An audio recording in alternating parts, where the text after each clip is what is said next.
है गाइस, तो जैसे कि आप सभी को पता है कि एसएससी सीजीएल का जो 2022 का नोटिफिकेशन है वो आउट हो चुका है। और ये कब हुआ है? रिसेंटली हुआ है 17/9/2022, यानी जस्ट 2 दिन पहले, आज कल और उससे पहले हुआ है। पता नहीं इसको हिंदी में क्या बोलते हैं, बट ऐसे ही आप समझ लो। ओके चलिए, तो यहाँ पर हमको इस नोटिफिकेशन को थोड़ा रीड आउट करेंगे, देखेंगे कि क्या क्या चीज़ें यहाँ पर है। ठीक है, और पता नहीं कौन कौन आपको बहुत सारे लोग बताए होंगे, बहुत सारे एक्सपर्ट्स, बट मैं अपने तरीके से ओरिजिनल नोटिफिकेशन को पढ़ रहा हूँ। और अगर आप भी मेरे साथ पढ़ना चाहते हो तो चलिए स्टार्ट करते हैं। तो यहाँ पर जैसे कि लास्ट डेट वगैरह दिया हुआ है, तो लास्ट डेट जो है याद रखने वाली चीज़ होती है एक, तो वो है 8/10/2022। मतलब सितंबर चल रहा है तो अक्टूबर का फर्स्ट वीक के अंदर आपका ये जो फॉर्म फिलअप ये क्लोज हो जाएंगे। चलिए, बाकी सारी चीज़ों को हमें कोई मतलब नहीं है। एक चीज़ जो हमें देखनी है वो है दिसंबर 2022 में, बाकी सारी चीज़ बाद में आती है तो ठीक है, सब छोड़ दीजिए। सब सिर्फ आप इतना याद रख लीजिए कि 8/10/22 में आपका फॉर्म फिलअप ये क्लोज हो जाएंगे। एग्ज़ाम होने वाला है दिसंबर 2022 में, मतलब हमारे हाथों कितने टाइम है? अभी सितंबर चल रहा है तो अक्टूबर, नवंबर, दिसंबर मान लेते हैं लगभग 3 मंथ्स है। ठीक है, ओके, तो ये तो बहुत डिफ़िकल्ट है by the way, because I am not prepared. अब यहाँ पर देखिए डिटेल्स ऑफ द पोस्ट दिया है, जैसे इसी को देख के मेरे को बहुत अच्छा लगा और मैं सोचा कि चलिए इसको रीड आउट करते हैं, साथ में पढ़ते हैं और आपके साथ मेरा जो फीलिंग्स है वो शेयर करते हैं। ठीक है, तो काफ़ी बार ये होते कि हम इंटरनेट पे जाते हैं कि सर्च करते थे कि भाई एज लिमिट क्या है। मतलब ये मैं फर्स्ट टाइम देख रहा हूँ कि इतना clear cut in the form of tables ये सारी चीज़ें डेफिनेटली दिया हुआ है। मैंने कभी आज तक कभी नहीं देखा, पता नहीं पहले भी ऐसे ही होता कि नहीं, बट मैंने 2021 का फॉर्म फिलअप किया था आई थिंक, मतलब ये पहली वाला जो हुआ था 2021 का नहीं है, कुछ ऐसा ही एक बार किया था मैंने एसएससी सीजीएल का। ये अगर मैंने किया तो ये सिर्फ सेकंड टाइम होगा मेरा। ठीक है, एसएससी सीजीएल में फॉर्म फिलअप मैं I am not prepared, I am saying honestly bye the way. So let's, तो यहाँ पर आप देख सकते हो कि नेम ऑफ द पोस्ट दिया हुआ है, उसके बाद मिनिस्ट्री भी दिया हुआ है, बहुत ही क्लियर कट आपको ये समझ में आ रहा है। क्लासिफिकेशन ऑफ पोस्ट दिया हुआ है, मैं इसे वर्टिकल कर लेता हूँ ताकि मेरे को भी पढ़ने में आसानी हो और आपके भी अच्छे से दिखे। चलिए, तो यहाँ पर देख सकते हो। ठीक है, मिनिस्ट्री, डिपार्टमेंट, ऑफिस, कैडर, ये सारे चीज़ टेबल में दिया हुआ है कॉलम में। देन क्लासिफिकेशन ऑफ पोस्ट, मतलब ये कौन ग्रुप में बिलोंग करती है, बहुत ही बढ़िया भाई। देन एज लिमिट भी दिया हुआ है, तो एज लिमिट मतलब ये सारे काफ़ी चीज़ें हम सर्च करते थे गूगल में और एक आर्टिकल वगैरह आ जाते हैं, उसमें से बहुत सारे एड्स रहते हैं, उसमें कहीं बीच में लिखा हुआ रहता है, पूरा पोस्ट को स्क्रॉल करना पड़ता है या फाइंड इन पेज करना पड़ता है, उसके बाद जाके वो मिलता था। ठीक है, और यही सारी चीज़ें, तो ये काफ़ी अच्छी लगा मेरे को कि ये भाई बहुत ही आसानी से ये चीज़ आप मिल जा रहा है। यहाँ पर देख सकते हो एक पेज के अंदर या 2 पेज के अंदर सारे जो पोस्ट होती है, कितने पोस्ट होती है वो भी आपको यहाँ पर दिख रहा है। ठीक है, तो ज़्यादातर जो है 30 ईयर्स तक जो है मैक्सिमम एज आपको दिया गया है यहाँ पर। ठीक है, और ये ग्रुप सी में जो ऑडिटर वगैरह है यहाँ पर आप देख सकते हो मैक्सिमम एज है 27, यहाँ पर 32 भी है कुछ कुछ। ठीक है, तो ये सारी चीज़ें आप देख लेना अगर आपको इंटरेस्ट है तो। यहाँ पर मैंने जस्ट इसको बताने के लिए ये बोला आपको। तो ये असिस्टेंट ऑडिट ऑफिसर जो कि हाईएस्ट रैंक पर यहाँ पर देख रहा है, नंबर 1 पे, और इसका पे स्केल भी मतलब 2 एक्चुअल है, assistant accounts officer, assistant audit officer. तो assistant accounts officer I mean ये जो सीए वगैरह करती है सिर्फ उन लोगों के लिए ही होती है। ठीक है, तो इसका पे स्केल कितने मिलेगा आपको? 47,600 टू 1,51,100। तो एक्चुअल में क्या होता नहीं है तो वो तो मेरे को नहीं पता। मैंने एक चैनल देखा था जहाँ पर वो सैलरी स्लिप वगैरह शेयर करते थे, तो ऐसे ही आपको यूट्यूब पे मिल जाएगा एक्चुअल में क्या होती है नहीं है, तो मतलब वो कुछ डिडक्शन वगैरह होती है, टैक्स वगैरह जाती है, उसके बाद कुछ क्रेडिट होती है। ठीक है, तो ये सारे मतलब नोटिफिकेशन काफ़ी अच्छा लगा मेरे को देखने के बाद। और ये देख सकते हो 35 टोटल पोस्ट है इस साल, मतलब ये इस साल पता नहीं, बट यहाँ पर जो नोटिफिकेशन में दिया हुआ है यहाँ पर 35 जो डिपार्टमेंट बोले, या डिपार्टमेंट नहीं एक्चुअल में पोस्ट ही है ये, क्योंकि एक ही डिपार्टमेंट के अंदर हो सकते कभी 1-2 पोस्ट या क्या नहीं, सारे डिपार्टमेंट भी अलग है और पोस्ट भी अलग है, तो डेफिनेटली 35 पोस्ट डिपार्टमेंट आप कुछ भी बोल सकते हो। अब ये देखने वाली बात ये है कि हाँ नहीं, ये देखो ये सीबीआईसी डिपार्टमेंट जैसे कि ये मान लो, तो इसके अंदर 3 पोस्ट्स हैं, तो ऐसे करके आप देख सकते हो। ठीक है, मतलब एक डिपार्टमेंट के अंदर ही 2-3 पोस्ट भी है। तो ये नोटिफिकेशन देखो मेरे को काफ़ी अच्छा लगा। ओके, आप देखते हैं कि नोट 1 में क्या दिया कि commission makes final allotment of post on the basis of merit cum preference of post given by the candidates and once a post is allotted no change of post will be made by the commission due to non fulfilment of any post specific requirements of physical medical. तो ये सारे कुछ है, ये सब बेकार की बात है। चलो मतलब जो होगा देखा जाएगा, है ना। आप पहले आपको क्लियर करनी है। अब ये वैकेंसी जो है ये एक इंपॉर्टेंट इन्फॉर्मेशन होती है कि टेंटेटिव वैकेंसीज क्या है ना, देयर आर अप्रॉक्स 20,000 वैकेंसीज। तो डेफिनेटली काफ़ी बड़ी है। अभिनय मैथ्स तो काफ़ी इंटरेस्टेड थे कि भाई अब तो सबका सिलेक्शन हो जाएगा, ऐसे करके अच्छे वीडियो बनाए हैं, मेरे को देख के काफ़ी जोश लगा। However firm vacancies will be determined in due course. तो ये एक्चुअल वैकेंसीज नहीं है, ये अप्रॉक्सीमेट है, ठीक है। And available on the website of the commission, so in the due course candidates may not that state wise zone wise vacancies are not collected by the commission। तो कुछ ऐसे बात ही है। आप मान के चलिए कि 20,000 है तो स्कोप ज़्यादा है आपको मिल जाने का पोस्ट, ठीक है। और बाकी सारे यहाँ पर आई थिंक कुछ दिख नहीं रहा इंपॉर्टेंट चीज़ें। आप ये नेशनलिटी सिटीजन इसका क्या करें। Then age limit age on, तो ये एज लिमिट जो है ये आपको कौन सी डेट में कैलकुलेट करना है ना, एज अप टू दी 1/1/2022, ठीक है। इस तक आपका एज लिमिट कैलकुलेट करना है। यहाँ पर सारे डिटेल भी दिया हुआ है कि age limit for the post for which age limit is 18 to 27 years, जो जिसका एज लिमिट है candidate must have been born not earlier than 2/1/1995, ऐसे करके ये सारे कैटेगरीज आपको दिया हुआ है, ये आप देख सकते हो, ठीक है। आपका एज लिमिट जिसके अंदर फॉल कर रहा है तो उस कॉलम में जाइए और उसके हिसाब से कैलकुलेट करके आप अप्लाई कर सकते हो। ओके, तो बेसिकली मिनिमम एज लिमिट यहाँ पर दिख रहा है कि 18 ईयर्स है और मैक्सिमम जो है 32 ईयर्स है। तो इसके बीच में अगर एज है तो आपको कहीं ना कहीं पोस्ट पे आप अप्लाई या फिट हो जाओगे।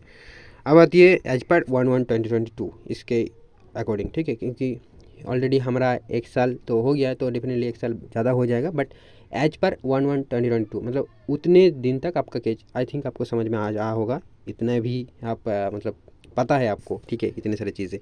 अब यहाँ पर एज रिलैक्सेशन भी है, ये भी एक ज़रूरी चीज़ होती है जिन लोगों के लिए जिसका एज जो है मतलब मिनिमम जो ये है जो आपकी लिमिट है उससे जनरली एक्सीड कर रहा है, तो उसके लिए रिलैक्सेशन काम आती है।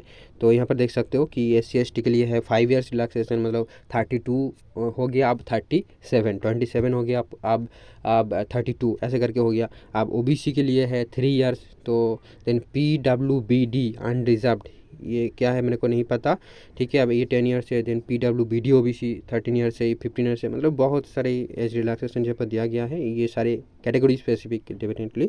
एंड एक्स सर्विसमैन के लिए 3 ईयर्स आफ्टर रिडक्शन ये कुछ है। Military and defence personnel disabled, then defence personnel disabled in operation during hostilities with any foreign country. तो ये सारे जो चीज़ें आप देख सकते हो, ठीक है।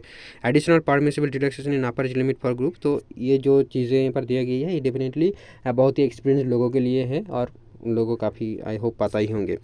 आप देखते हैं मैं एक स्टूडेंट हूँ, तो अब मेरा जो मतलब ये इतना तक, ठीक है, मेरा फोकस रहेगा इतना तक, एक 6 तक 5 तक।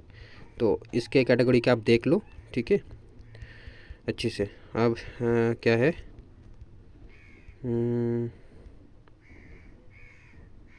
अच्छा, तो ये एज रिलैक्सेशन के बारे में ही बात किया जा रहा है, ठीक है। एन एक्स सर्विसमैन मीन्स क्या होती है नहीं होती है ये सारी चीज़, ठीक है। Then process of certification and format of certificate, so candidates who wish to be considered against reserved vacancies और seek age relaxation must submit requisite certificate from the competent authority. तो आपको अगर कोई कैटेगरी में बिलोंग करते हो तो उसके लिए आपको प्रूफ देना पड़ेगा। तो ये डेफिनेटली कि SDO वगैरह से साइन करके लेना पड़ता है। मैंने एक शॉर्ट बनाया था कुछ पहली वाली नोटिफिकेशन पर, ठीक है, तो आप जाके देख सकते हो चैनल पे। अब क्या है ना, ये जो है ये देख सकते हो, will not be otherwise they are claim for. So यहाँ पर दिया हुआ है कि organization a type of document verification.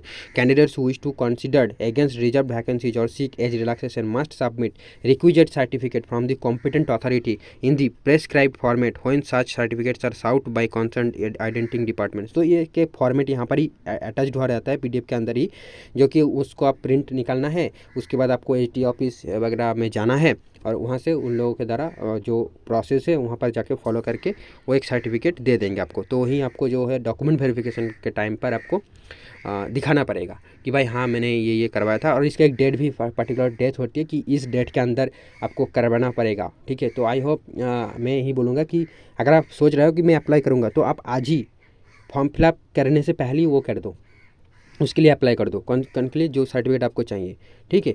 तो इसमें ज़्यादा सेफ्टी होती है, क्योंकि ये काफ़ी बार मैंने देख रहा था, उस पहली बार जब वीडियो बनाया था, यहाँ पर भी देखने को मिल जाएगा आई होप, तो वहाँ पर लिखा होता है कि इस डेट के अंदर बनाना है आपको। ये नहीं कि मैंने आप पास कर चुका हूँ या पास कर लिया तब बनाएंगे जाके, ऐसा नहीं होगा, ठीक है। तब आपको कंसिडर नहीं किया जाएगा, तो आप पहले से बना के रखना है आपको, ठीक है। तो ये बात आप ध्यान रखिए, इसके लिए बहुत सारे कन्फ्यूजन्स होती है, तो ये है, ठीक है। आप पहले से बना के रखिए, ठीक है। Candidates are cautioned that they must ensure that they belong to the category as filled in the application form and are able to prove the same furnishing requisite certificate. तो ये सारे कुछ जो दिया हुआ है, ठीक। Candidates filled OBC in his application form, however during document verification by the indenting document he is unable to produce the valid OBC certificate. In such scenario candidates will be cancelled by the indenting department और organisation. तो ये सारी कुछ चीज़ें definitely fake तो आप नहीं कर सकते हो ना, कि अगर आप ओबीसी नहीं हो तो आप कैसे प्रमाण करोगे, और डेफिनेटली तब रिजेक्ट हो जाओगे, कोई कंसिडरेशन नहीं होगी तब। तो provision of compensatory time and assistance of scribe, तो ये भी ठीक है, ये पता नहीं, चलो मतलब ये जो डिफरेंटली एबल्ड जो स्टूडेंट्स होती है उसके लिए जो स्क्राइब वगैरह होती है, ठीक है। मैंने भी काफ़ी टाइम जा चुका हूँ scribe as a scribe in our colleges, okay. Then essential educational qualifications, तो यहाँ पर देख सकते हो क्वालिफिकेशन क्या क्या है, उसके बारे में बात क्या है। Assistant audit officer, assistant accounts officer, तो एसेंशियल क्वालिफिकेशन क्या है ना, bachelors degree from a recognised university. आपको सभी को पता है कि जस्ट आपको एक ग्रेजुएशन डिग्री चाहिए होती है। और डिजायरेबल क्वालिफिकेशन क्या है ना, chartered account, cost management. Then वही जो बोल रहा था कि असिस्टेंट अकाउंट्स ऑफिसर बनने के लिए आपको सीए वगैरह करना है, मास्टर ऑफ बिजनेस इकोनॉमिक्स, ये सारे भी ऑप्शन यहाँ पर दिया हुआ है। During the period of probation direct recruits have to qualify the subordinate audit account service, subordinate audit, okay, subordinate account service examination in respective branches for confirmation and regular appointment as assistant audit officer, assistant accounts officer। तो ये काफ़ी मतलब as you can say that this is the highest rank, so definitely difficulty is quite good in respect of others. Junior statistical officer, इसके लिए आपको definitely statistical या math में कुछ करना पड़ेगा, bachelors. Then all other post के लिए क्या है ना, bachelors degree from recognised university और equivalent. The candidates who have appeared in their final year of their graduation can also apply. अगर आप आपकी ग्रेजुएशन के फाइनल ईयर में हो तब भी आप अप्लाई कर सकते हो। However they must possess essential qualification on और before the cut off date, that is 8/10/2022। अच्छा, एसेंशियल क्वालिफिकेशन ऑन और before the cut off date 8/10/2022, तो मतलब ये क्या हो गया, द एसेंशियल क्वालिफिकेशन ऑन और before the cut off date. तो the candidates who have appeared in their final year of their graduation can also apply, however they must possess essential qualification on और before the cut off date. But ये तो अभी क्या चल रहा है, 8/10, अच्छा तो ये फॉर्म फिलअप बंद हो जाएगा 8/10/2022 में। तो आप देख रहे हो, मैंने जैसे कि बोल रहा था वो आपका कैटेगरी की सर्टिफिकेट प्रोड्यूस करनी है, उसके पहले बनानी है। तो ये भी शायद वही बोल रहा है कि आपका जो सर्टिफिकेट है या कुछ भी है, जो मार्कशीट होती है, वो आप 8/10/2022 के अंदर ये आपके पास होना चाहिए, ठीक है। मतलब रिलीज़ हो जाना चाहिए रिजल्ट, वरना नहीं होगा। कुछ इस तरीके से ही बोल रहा है। आप इसके बारे में और भी अगर आपको सवाल है या कोई डाउट वगैरह है तो मैं आपको सजेस्ट करूँगा कि ट्विटर में एक हैंडल होती है SSC देन _ORG, ऐसे करके एक हैंडल है जहाँ पर सिर्फ SSC रिलेटेड क्वायरीज़ वगैरह सॉल्व किया जाता है। स्पेस, ठीक है, ट्विटर में जो स्पेस होती है उससे अरेंज करके, मतलब बहुत ही एक अच्छी लोग है वो ऑफिशियल हैंडल नहीं है, पर आई होप उन लोगों ने भी SSC क्रैक करके रखी है और कोई ऑफिशियल है। तो I don't know about, I am not sure about that, but you can check that handle and you can clear your doubts. They are very good, they will answer your questions when you attend the space on Twitter, okay. So you can definitely you should note this or take a screenshot and read them out so that they can understand it better, right? Definitely don't explain them in your own language. You just take notes from the notification itself or keep screenshot of it, then just read it out, they will understand better, okay. Don't explain in your own words, then it can get messy, okay fine। so ये हो गया आपका। अब देखते हैं क्या है नहीं है। अब UGC रेगुलेशंस, अच्छा ये सारी कुछ चीज़ें आपकी, it is restricted that the result of requisite educational qualification must have been declared by the institute university by the specified date. Mere processing of the result by university institute by the cut off date does not fulfil the EQ requirement. अच्छा ये पर बोल रहा है, मैंने जैसे कि बोला आपको कि उसके पहले 8/10/2022 इसके पहले आपका जो मार्कशीट है, रिजल्ट है, वो रिलीज हो जाना चाहिए, ठीक है, यही बात है। वरना आप नहीं बोल सकते कि मेरा इंस्टीट्यूशन है या कॉलेज है उसकी गलती है, उन्होंने नहीं निकाला, तब भी ये कंसीडर आप नहीं किया जाएगा आपको, ठीक है, ठीक है। इसका रिस्पॉन्सिबिलिटी एसएससी का नहीं है, ऐसा ही कुछ यहाँ पर बोल्ड में लिखा हुआ है। तो आप अगर आपका मार्कशीट अभी भी पेंडिंग है तो जाके आप कॉलेज को फोर्स कीजिए, नोटिफिकेशन के बारे में पता है और उसे बोलिए कि निकाल दीजिए, ऐसा है। तो ये हो गया। अब हाउ टू अप्लाई, ये आप आई होप पता ही होंगे। आप यहाँ पर एक बात मैं मेंशन करना चाहूँगा कि आपको इस फॉर्म फिलअप के दौरान कहीं जाने की ज़रूरत नहीं है, ठीक है। अगर आपके पास लैपटॉप है तो वेल एंड गुड, अगर ना भी है तो भी आप थोड़ा अगर केयरफुल है, थोड़ा पेशेंस रख के कर सकते हो तो मोबाइल से कर सकते हो। मैं तो भाई 12 के बाद मैंने एक भी एप्लीकेशन फॉर्म मैंने कैफ़े में जाकर फिल नहीं किया है, ठीक है। मैंने सारे खुद करता हूँ। जहाँ पर प्रॉब्लम होती है वहाँ पर यूट्यूब वीडियो वगैरह तो अब तो बहुत मिलते हैं, है ना। तो मेरे टाइम भी मिलते थे डेफिनेटली, इसलिए मैंने कर पाया हूँ, इसी से सीखा हूँ मैं, या देख देख के किया है काफ़ी टाइम। पहले तो सब कुछ नहीं आता था, ठीक है, इंग्लिश समझ में भी नहीं आता था काफ़ी टाइम, और ये लोग ऐसे काफ़ी टाइम ऐसे लिख देते कि थोड़ा कन्फ्यूजिंग हो जाते हैं लाइंस वगैरह, ठीक है। तो यही है। और यहाँ पर आपको थोड़ी, अगर आप अप्लाई कर चुके तो बहुत इजी है, क्योंकि वहाँ पर जाकर सिर्फ आपको अप्लाई करना है, आपका डॉक्यूमेंट्स वगैरह सारे कुछ है, शायद सिर्फ फ़ोटो सिग्नेचर लगानी है और सबमिट करनी है। उसके बाद जो चालान है वो भर देनी है, मतलब ऑनलाइन पेमेंट कर देनी है। तो यहाँ पर ये देख सकते हो, यहाँ पर जेपीजी फॉर्मेट में होना चाहिए आपकी इमेज, जो है 20 KB to 50 KB के अंदर होना चाहिए। और इसके लिए आप सिंपली आपका जो फोटो है, ठीक है, और यहाँ पर the photograph should not be more than 3 months old from the date of publication of the notice of examination. तो आप सिंपली एक कहीं जाओ स्टूडियो में, नया फ़ोटो लेके आओ। अगर आप रिसेंटली 3 months पहले तुला है या जस्ट लास्ट मंथ वो फ़ोटो खिंचवाया है तो ठीक है, वरना जाओ कोई स्टूडियो में और लेके आओ, ठीक है। This is more safer. अब इमेज डायमेंशंस इसके बारे में बताया है, तो यहाँ पर आप उसे जाकर बोल सकते हो कि 3.5 सेंटीमीटर और 4.5 सेंटीमीटर ये नोट करके रखो आप, और जब स्टूडियो में जाओ तो बोलो कि मेरे को ये इस साइज़ का चाहिए, ठीक है। And the photograph should be without cap, ये भी ध्यान रखें कि कोई कैप नहीं होना चाहिए, स्पेक्टेकल्स नहीं होना चाहिए। And the formal view of the face should be clearly visible. तो स्टूडियो वाले ने ये सबको उसको पता है, आप सिर्फ साइज़ उससे बोल सकते हो, या काफ़ी टाइम उन लोगों को पता ही होते हैं। आई थिंक ये पासपोर्ट साइज़ ही होती है ये, ठीक है। तो आप अपलोड करते वक्त आपको 50 KB के अंदर करना है, वरना ही अपलोड नहीं होगा। और इसे अपलोड करने के लिए मतलब ये 50 KB कैसे लानी है, नहीं है इसका अगर कन्फ्यूज़न है आपको, तो आप सिंपली जाके फ़ोटो आपने खींच लिया, मतलब वो जो स्टूडियो से लेकर आया उसको स्कैन किया कैमरा से, उसके बाद क्रॉप कर लिया ठीक ठाक से, ठीक है। आप गूगल में जाकर सर्च करो कि इमेज रीसाइजर, ठीक है। तो एक तो उसी नाम का एक वेबसाइट आ जाती है, या दूसरा नाम का भी नीचे नीचे आती है, तो उससे आप ट्राई करके इमेज को रीसाइज कर सकते हो। सिंपली आप पुट करोगे कि आपको कितने KB के अंदर चाहिए या कितने ये के अंदर चाहिए, वो आपको वो कंप्रेस करके नया फ़ोटो दे देगी, जिसको आप डाउनलोड कर सकते हो, ठीक है, ईजिली। तो यही है।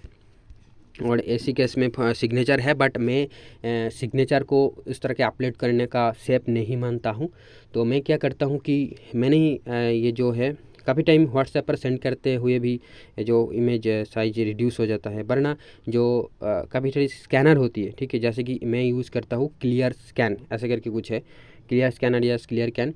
तो उसमें काफ़ी टाइम ये होता है कि मतलब क्वालिटी को चेंज किया जाता है कि मेरे को मीडियम क्वालिटी चाहिए या लो क्वालिटी चाहिए, तो वो उसमें वैल्यू दिखाता है कि अगर लो किया तो इस आपका 20 KB के अंदर आ जाएगा, ऐसे करके। तो मैं सिग्नेचर वगैरह के लिए मैं यूजुअली ऑनलाइन में नहीं जाता हूँ, क्योंकि वो सेंसिटिव चीज़ होती है काफ़ी, तो मैं उसे मतलब ऐप के अंदर ही कर लेता हूँ, ठीक है। I think it's more safer. I don't know actually, app are not separate, but I think clear scanner, yes, app name is clear scanner, okay. So I do this, I don't know much about that, but I don't do it online in case of signature. In the proper photography, if not uploaded a candidate, his candidate will be considered definitely. And last date and time for submission of online application is 8/10/2022, ये भी और एक बार mention कर दिया।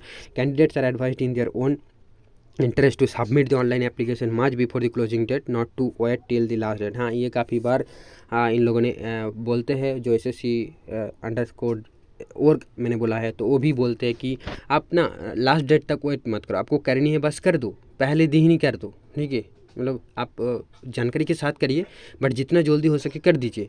आपको सिर्फ 100 rupees शायद लगता है। हाँ, यहाँ पर फ़ी पेएबल यहाँ पर लिखा हुआ है, देखो 100 रुपीज़ ही है। तो और ये मेरे को काफ़ी अच्छी बात लगती है। आज सीटेट की एग्ज़ाम देने जाऊँ मैं तो उसको फॉर्म का 1200 रुपीज़ लग रहा है भाई। यूजीसी नेट का फॉर्म फिलअप करूँ मैं, मेरे को 1000 रुपीज़ पे करना पड़ रहा है एप्लीकेशन फ़ीस के लिए। क्यों इतना फीस पे है भाई, मतलब एप्लीकेशन फ़ीस क्यों इतना है? काफ़ी बच्चे तो इसलिए एग्ज़ाम नहीं दे पाते, है ना। उन लोगों के काफ़ी बच्चों को ये प्रॉब्लम है भाई, मतलब प्रॉब्लम के ज़्यादा और भी ये सोचता है कि भाई मेरे पास मैंने अच्छे से पढ़ा नहीं हूँ, क्या होगा, बेकार तो नहीं होगा, मतलब ज़्यादा डीमोटिवेट हो जाता है इस एप्लीकेशन फ़ीस को देखकर। तो मेरे को ये लगता है कि भाई आप चाहे स्कॉलरशिप अमाउंट जो हमको स्टूडेंट को पे करते हैं गवर्नमेंट, वो थोड़ा कम कर दीजिए, बट ये सारे जो एप्लीकेशन फ़ीस आप जॉब के दौरान या कुछ एग्ज़ाम वगैरह के दौरान, आप कॉम्पिटिटिव एग्ज़ाम हो या कुछ कॉलेज में वगैरह के एप्लीकेशन फॉर्म हो, ये सारे चीज़ें आप कम कर दो, ठीक है। मिनिमम से मिनिमम रखो। जैसे कि ये एसएससी है, इसका मेरे को बेस्ट इसलिए एसएससी को लगता है कि सिर्फ इसका जो फ़ी है ये सारे पोस्ट के लिए सेम है और सिर्फ 100 है। आई थिंक यूपीएससी के लिए भी ये 100 ही होता है। मैंने कभी फॉर्म फिलअप किया नहीं है यूपीएससी का, बट मैंने शायद सुना था, ठीक है। तो ये काफ़ी अच्छा लगता है और मैं ये कहना चाहूँगा कि भाई फ़ीस को ज़्यादा नहीं होना चाहिए, ठीक है। काफ़ी बच्चे उसी पे डिमोटिवेट हो जाते हैं कि भाई क्यों बेकार में मेरा 1000 रुपीज़ जाएगा, मेरे को पता है मैंने पढ़ा नहीं हूँ, ठीक है। जिसका फाइनेंशियल कंडीशन डेफिनेटली थोड़ी कमज़ोरी है, जैसे कि मैं, तो उन लोगों को डर लगता है। मैंने तो इसलिए शायद ज़्यादा फॉर्म फिल आज तक किया ही नहीं। मैंने एक बार एसएससी का किया था, वो भी एक दोस्त के कहने से, विदाउट एनी प्रिपरेशन, बट सिर्फ 100 रुपीज़ लगा था, इसलिए मैंने ठीक है एक बार ट्राई कर लेते हैं। ऐसे निकालते नहीं है, बट उसका जो इंटरेस्ट है ना, काफ़ी टाइम उसी से बिल्ड हो जाता है। एक बार बच्चे जान तो पाते हैं कि हाँ एग्ज़ाम कैसे होती है, नहीं होती है। तो आई थिंक ये एप्लीकेशन फ़ीस जो है ये मिनिमम रख दो ना यार, 100 रुपीज़ काफ़ी अच्छी एक है, ठीक है। अब 200-300 मिनिमम इतना बस, इससे ज़्यादा क्यों 1200 लेना है भाई सीटेट को, क्यों? आप तो कराओगे उसी से ही सिर्फ एक ऑनलाइन एग्ज़ाम। अब खर्चा ना ही आप ट्रैवल फ़ीस दोगे, ना ही आप कुछ टिफ़िन वगैरह दोगे, तो इतना फ़ीस किस बात की है ना। आज सारे कंप्यूटर की है, पता नहीं भाई, होना नहीं चाहिए, गवर्नमेंट है at least, please I don't know. So आप कमेंट करके बताइए इसके बारे में आपका क्या राय है। बस मैं इसी पे स्टॉप करता हूँ इसके बारे में। तो आपको सिंपली एसएससी के लिए आपको 100 रुपीज़ पे करनी है, तो ज़रूर आप प्रिपेयर्ड हो नहीं हो, ठीक है। अगर आप फर्स्ट टाइम एटलीस्ट दे रहे हो, तो फर्स्ट टाइम हो लास्ट टाइम हो कुछ भी हो, आप फॉर्म फिलअप करके रखिए, आप एग्ज़ाम अटेम्प्ट कीजिए, ठीक है। कोई इशू नहीं है, आपको जस्ट 100 रुपये लग रहा है, तो ये काफ़ी अच्छी चीज़ इसमें जो बोला ना मैंने, ये फील आती है जब एप्लीकेशन फ़ी कम होती है, ठीक है। ये अलग बात है कि हाँ थोड़ा भीड़ ज़्यादा होगी, उन लोगों को हैंडल थोड़ा करना पड़ेगा ज़्यादा, तो भाई क्यों है गवर्नमेंट, इसलिए तो है ना। तो आई थिंक एप्लीकेशन फ़ी उतना होना नहीं चाहिए, ठीक है। आप बैंक वालों ने भी 800 तक की रखते हैं और हमारा कहाँ सीटेड 1200, क्यों भाई? और ऐसे सैलरी भी टीचर्स लोगों का बोलते हैं कि कम है, तो फिर टीचर बनने के लिए फ़ीस इतना क्यों, पता नहीं। ओके चलो, मैंने ज़्यादा बोल दिया क्योंकि मेरे को टीचिंग में इंटरेस्ट थोड़ा ज़्यादा है। बाय द वे थोड़ा यहाँ पर बाकी सारे चीज़ें पर दिया हुआ है, और fee once paid shall not be refunded under any circumstance, not will it be adjusted against any other examination और सिलेक्शन। तो ये भी आप नोट कर सकते हो कि आपको रिफंड नहीं मिलने वाला है, ठीक है। अब थोड़ा इंटरनेट कनेक्शन अच्छा रखिएगा, जब एक अच्छी नेटवर्क वाली जगह में जाइएगा उसके बाद पेमेंट किएगा, ताकि फेल होने का चांसेस 0 हो जाए और आपका पेमेंट सक्सेसफुल हो पाए। अब window for application form correction, ये अगर कुछ गलती हुआ है तो आपको करेक्शन करने के लिए ये देगा, और आपको ये देखिए करेक्शन चार्जेस लगेगा, ठीक है। ये काफ़ी अच्छी चीज़ है, इसमें आप जितना मर्जी लगा लो कि भाई गलती नहीं होना चाहिए, ठीक है। मैं करेक्शन करना, ये अच्छी चीज़ है। तो करेक्शन करने के लिए 200 for making correction and resubmitting modified corrected application for the first time, ठीक है। अगर आपको फर्स्ट टाइम मतलब एक बार करेक्शन कर लिया आपको ठीक हो गया, तो आपको 200 रुपये एक्स्ट्रा देना पड़ेगा। और फिर से अगर आपका गलती हो गया, ठीक है, तीसरी बार आप करेक्शन करना चाहते हो तो आपको 500 और भी एक्स्ट्रा देना पड़ेगा। तो ये काफ़ी मज़ेदार चीज़ है। अब अभी आते तो अगर आपके पास कॉन्फिडेंस नहीं है या आपको लगता है कि मैं नहीं कर पाऊँगा, ये नहीं, तो आप डेफिनेटली कैफ़े में जाइए, वहाँ पर आई थिंक 100 में आपको कर देगा विदिन 100 रुपीज़, ठीक है। ये क्या है, 200 रुपीज़ फाइन देने से अच्छा है वो कैफ़े में जाकर कर लो। अच्छा, और पेमेंट आप यूपीआई से ही करिए, ठीक है। ये बहुत ईजी होती है, एटीएम वगैरह छोड़ दीजिए, ठीक है। यूपीआई से करिए बस। मैं तो सारे पेमेंट आज यूपीआई से ही करता हूँ। मेरे वो जो वर्चुअल यूपीआई आईडी होती है ना, @ करके कुछ पेटीएम वगैरह जो भी है, तो वो डाल देता हूँ सिर्फ। उसके बाद एक नोटिफिकेशन आ जाता है उस ऐप पे, मैं उसे कन्फर्म कर देता हूँ, बस पेमेंट हो जाता है। तो काफ़ी ईजी लगता है। अब आती है सेंटर ऑफ एग्जामिनेशन। ये तो ठीक है, ये देखिए सेंटर्स है, ये सारे एग्जामिनेशन सेंटर्स है ये। तो किसके अंदर तो आप देख सकते हो कि आप कौन सी स्टेट में बिलोंग करते हो, तो आपका उस हिसाब से आपको पड़ेगा। ठीक है, सेंटर आपको पड़ेगा।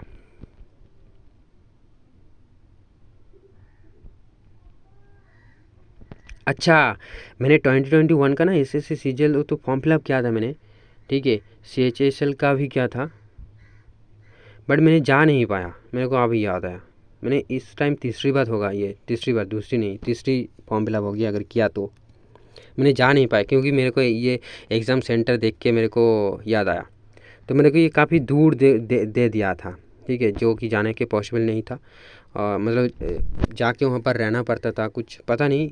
अगली बार मतलब उससे पहले बार मेरे को बहुत बहुत कासे नहीं है, बट नियर बाई दिया था। जैसे कि मतलब मैं जाके फिर रात को थोड़ी ज़्यादा शाम हो गई थी, मतलब ना 10 PM हो गया था लौटने में। फिर भी सही था, बट इस टाइम मेरे को लगा कि नहीं, मैं जाकर वहाँ पर नहीं आ सकता हूँ, या वहाँ पर मेरे को फिर रूम रेंट वगैरह लेना है, और बेकार में की वैसी झमेला करनी है, प्रिपरेशन भी नहीं है, तो इसलिए मैंने नहीं गया। ठीक है, अब ये हो गया। चलो, अब no request for change of centre at any stage. अच्छा, तो आपको ये आप रिक्वेस्ट नहीं कर सकते हो कि मेरे को ये सेंटर अच्छा नहीं लग रहा है, चेंज कर दो। बट ये लोग ना कभी कभी, जैसे कि अभी मैंने बोला कि काफ़ी उतना दूर तक दे देते हैं। अब सोचो, अगर पता नहीं किस सोच के दिया है मेरे को ठीक है, तो इतना भी नहीं होना चाहिए दूर। अब भाई हमारे जो नियर बाई सेंटर है उसमें दो ना। पता नहीं क्यों ऐसे लोग करते हैं, ये काफ़ी गलती करते हैं। ठीक है, अब हाँ, वो अलग बात है, आपको कहीं भी एग्जाम पर इंडिया के अंदर पड़ेगा, तो अगर आपका प्रिपरेशन ज़्यादा अच्छी है, ठीक है, आपके अंदर कॉन्फिडेंस है, तो डेफिनेटली ये आपको एट द एंड मैटर नहीं करेगा। आप 2 दिन पहले जाकर भी वहाँ पर रह के एग्ज़ाम देकर आओगे, तो इसमें टेंशन लेने की कोई बात नहीं है। आप सिर्फ प्रिपरेशन करो, फॉर्म फिलअप टाइम पे कर दो, और बस प्रिपेयर होते रहो। अब scheme of the examination tyre 1 है और टायर 2 है।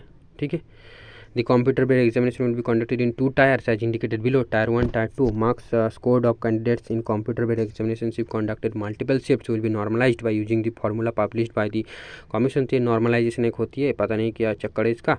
अब ये तो है, the question papers were necessary, so no provision for re-evaluation or rechecking of the scores of any stage. तो आपका री-इवैल्यूएशन नहीं कर सकते, जैसे कि हम कॉलेज में काफ़ी टाइम करते थे कि मार्क्स थोड़ी कम आई है, तो क्या वो बोलते थे, मैंने कभी नहीं किया है ऐसा, तो मतलब ज़रूरत नहीं पड़ी। तो ये सारे चीज़ मैंने सुनी है। RTI वगैरह कुछ बोलते हैं शायद, बाय द वे, तो जो कि रीवैल्यूएट होती है और काफ़ी टाइम मार्क्स बढ़ भी जाती है। अब यहाँ पर टायर 1 में क्या क्या है ये आप देख सकते हो सिलेबस। ये जो जनरल इंटेलिजेंस एंड रीजनिंग है, जनरल अवेयरनेस है, क्वान्टिटेटिव एप्टीट्यूड है, इंग्लिश कॉम्प्रीहेंशन है। ठीक है, ये टाइम आपका दिया गया है सिर्फ 60 मिनट्स। इसके अंदर आपको 200 मार्क्स लाने मतलब अटेम्प्ट करके आनी है, या कुछ वगैरह जो भी है, तो ठीक है। Scribe as per para 72 skill हालांकि। Then tier 1 will consist of objective type multiple choice questions. The questions will be set both in English and Hindi except for English comprehension. There will be negative marking of 0.50 for each wrong answer. ठीक है, तो आपका एक question का marks होती है 2 marks. ठीक है, 2 मार्क्स रहता है। मतलब एक करेक्ट आंसर दिया तो आपको 2 मार्क्स मिलेगा, और गलत किया, आपने गलत आंसर दे के आए तो आपको 0.5 मार्क्स जो है डिडक्ट हो जाएगा। तो समझ के आंसर दीजिएगा। ठीक है, एग्ज़ाम हॉल में। अब टायर 2 की बात करते हैं, तो यहाँ पर देख सकते हो ये सारे चेंजेस हुआ है, जैसे कि अभिनय मैथ्स ने, मैंने उसी चैनल से देख रहा था, तो यहाँ पर टायर 2 में बहुत सारे चेंजेस हुआ है।